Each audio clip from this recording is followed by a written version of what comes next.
Okay, I'm here with Ed Collins.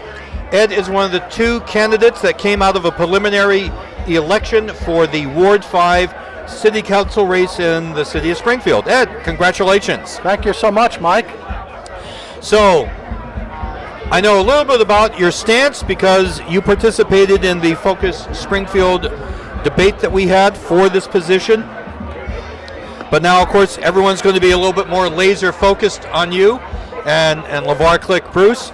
So, out of what you're seeing in the ward, do you think that people still have concerns that they're conveying to you about how the city is being run, how the city council is?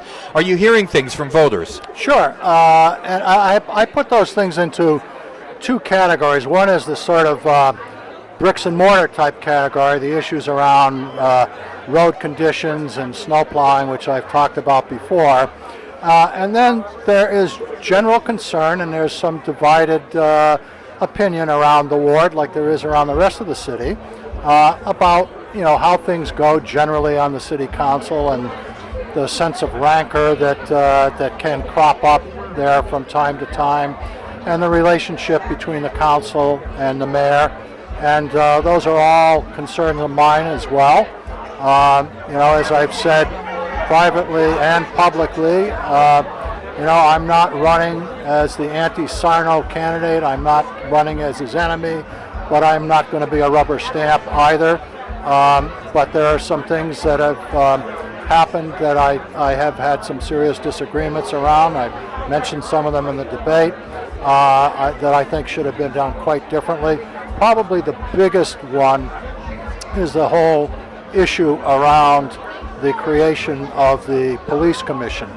And it really has nothing to do with whether or not you're for or against a civilian police commission or a commissioner.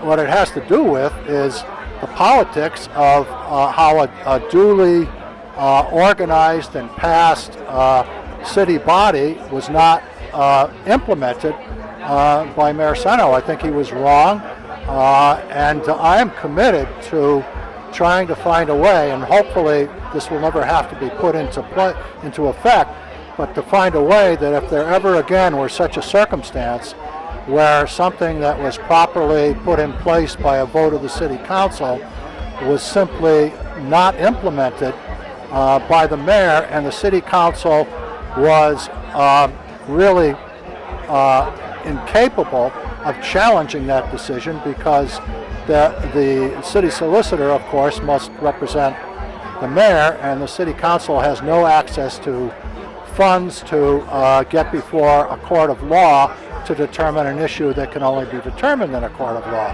So I'm committed to trying to find a mechanism by which, should this ever arise again, that there would be a public funding stream that would allow the courts to decide an issue that only the courts can decide, and not have it decided by administrative fiat as occurred in that case. So that's a pretty big one for me.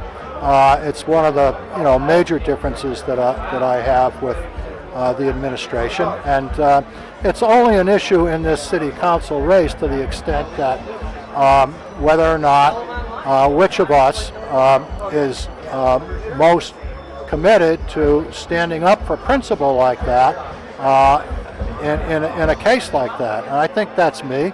LeVar can speak for himself.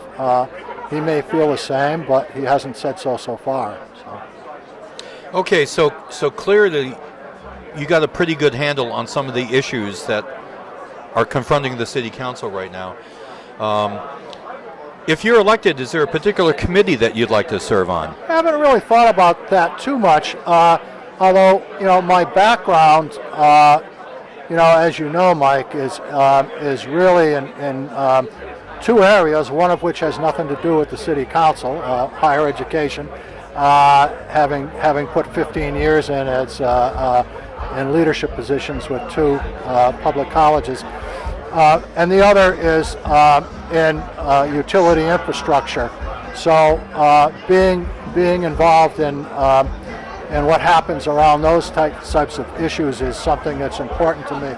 I think very often we make decisions based on bumper sticker slogans and things that are really not in the best interest of the people of the city of Springfield, and NIMBYism prevails all too often on some of the decisions that get made around energy infrastructure. So that's probably where I would like to spend some of my time as on a committee assignment. Excellent, Ed. Ed, thanks you so much. Good luck.